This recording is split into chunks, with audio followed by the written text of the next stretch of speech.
ಸಮಸ್ತ ನಾಡಿನ ಜನತೆಗೆ ನಿಮ್ಮ ಶ್ರೀ ಪ್ರಿಯ ಶ್ರೀ ಮಾಡುವ ನಮಸ್ಕಾರಗಳು. ಟುಡೇ ಸ್ಪೆಷಲ್ ಏನಂದರೆ ಸೂಪರ್ ಟೇಸ್ಟಿಯಾದಂತಹ ಕ್ರೀಮಿಯಾದ ಕಸ್ಟರ್ಡ್ ಖೀರ್ ಯಾವ ಥರ ಮಾಡೋದು ಅಂತ ಹೇಳ್ಕೊಡ್ತೀನಿ. ಬನ್ನಿ ಹೇಗೆ ಮಾಡೋದು ಅಂತ ನೋಡ್ತಾ ಹೋಗೋಣ. ಫಸ್ಟು ಒಂದು ಪ್ಯಾನ್ಗೆ 1 ಟೇಬಲ್ ಸ್ಪೂನ್ ತುಪ್ಪ ಹಾಕ್ಕೊಳ್ಳಿ. ನೆಕ್ಸ್ಟು 3/4 ಕಪ್ಪು ಶಾವಿಗೆ ಹಾಕೋತಾ ಇದ್ದೀನಿ. ಶಾವಿಗೆ ಹಾಕ್ಕೊಂಡು ಲೋ ಫ್ಲೇಮಲ್ಲಿ ರೋಸ್ಟ್ ಮಾಡ್ಕೊಳ್ಳೋಣ. ನೋಡಿ, ಕಲರ್ ಚೇಂಜ್ ಆಗ್ತಾ ಇದೆ, ಸ್ವಲ್ಪ ಗೋಲ್ಡನ್ ಕಲರ್ ಬರ್ತಾ ಇದೆ. ಅಲ್ಲಿ ತನಕ ಚೆನ್ನಾಗಿ ಫ್ರೈ ಮಾಡ್ಕೊಳ್ಳಿ. ಇದೋಗೋ ಹಾಗೆ ಮಾಡ್ಕೋಬೇಡಿ, ಜಾಸ್ತಿ ಫ್ಲೇಮ್ ಇಡಬೇಡಿ, ಲೋ ಫ್ಲೇಮಲ್ಲಿ ಮಾಡಿ. 2 ಟೇಬಲ್ ಸ್ಪೂನು ಗೋಡಂಬಿ ಬಾದಾಮಿ ಹಾಕೋತಾ ಇದ್ದೀನಿ. ದ್ರಾಕ್ಷಿ 2 ಟೇಬಲ್ ಸ್ಪೂನು ಹಾಕಿ ಲೋ ಫ್ಲೇಮಲ್ಲೇ ಚೆನ್ನಾಗಿ ರೋಸ್ಟ್ ಮಾಡ್ಕೊಳ್ಳೋಣ. ನೆಕ್ಸ್ಟು ಎಲ್ಲ ರೋಸ್ಟ್ ಆದಮೇಲೆ 6 ಕಪ್ಪು ಹಾಲು ಹಾಕೋತಾ ಇದ್ದೀನಿ. ಮಿಕ್ಸ್ ಮಾಡಿ ಚೆನ್ನಾಗಿ. ನೆಕ್ಸ್ಟ್ ಅದಕ್ಕೆ ಸಬ್ಬಕ್ಕಿ ಹಾಕೋತಾ ಇದ್ದೀನಿ.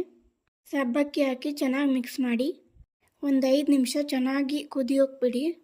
ಚೆನ್ನಾಗಿ ಕುದೀತಿರುವಾಗ ಮಿಕ್ಸ್ ಮಾಡ್ಕೊತಾ ಬನ್ನಿ. ಶಾವಿಗೆ ಎಲ್ಲ ಚೆನ್ನಾಗಿ ಬೆಂದಿದೆ ಅನ್ನೋವಾಗ ಅರ್ಧ ಕಪ್ಪು ಸಕ್ಕರೆ ಹಾಕೋತಾ ಇದ್ದೀನಿ. ನೆಕ್ಸ್ಟ್ ಬೇರೆ ಬೌಲ್ಗೆ 2 ಟೇಬಲ್ ಸ್ಪೂನು ಸೀತಾಫಲ ಪೌಡರ್ ಹಾಕೋತಾ ಇದ್ದೀನಿ. ನೆಕ್ಸ್ಟು ಅರ್ಧ ಕಪ್ ಆಗೋಷ್ಟು ಮಿಲ್ಕ್ ಹಾಕೋತಾ ಇದ್ದೀನಿ. ಹಾಕಿ ಚೆನ್ನಾಗಿ ಮಿಕ್ಸ್ ಮಾಡಿ. ಅದರಲ್ಲಿ ಗಂಟು ಥರ ಇರಬಾರ್ದು, ಆ ಥರ ಚೆನ್ನಾಗಿ ಮಿಕ್ಸ್ ಮಾಡಿ. ಅದನ್ನು ಸೀತಾಫಲ ಮಿಲ್ಕ್ ಅಂತ ಕರೀತಾರೆ. ಇದೇ ಮಿಕ್ಸ್ ಮಾಡಿರೋದನ್ನ ನಾವೇನು ಗ್ಯಾಸ್ ಮೇಲೆ ಇಟ್ಕೊಂಡಿದ್ವಿ ಅದಕ್ಕೆ ಮಿಕ್ಸ್ ಮಾಡ್ಕೊಳ್ಳೋಣ. ನೆಕ್ಸ್ಟು ಚೆನ್ನಾಗಿ ಮಿಕ್ಸ್ ಮಾಡಿ.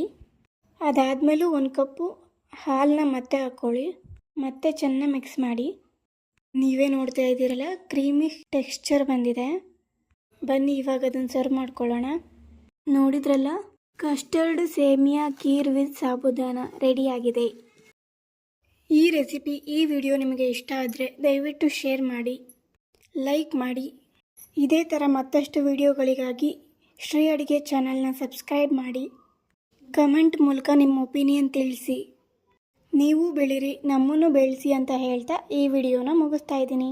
Thank you so much.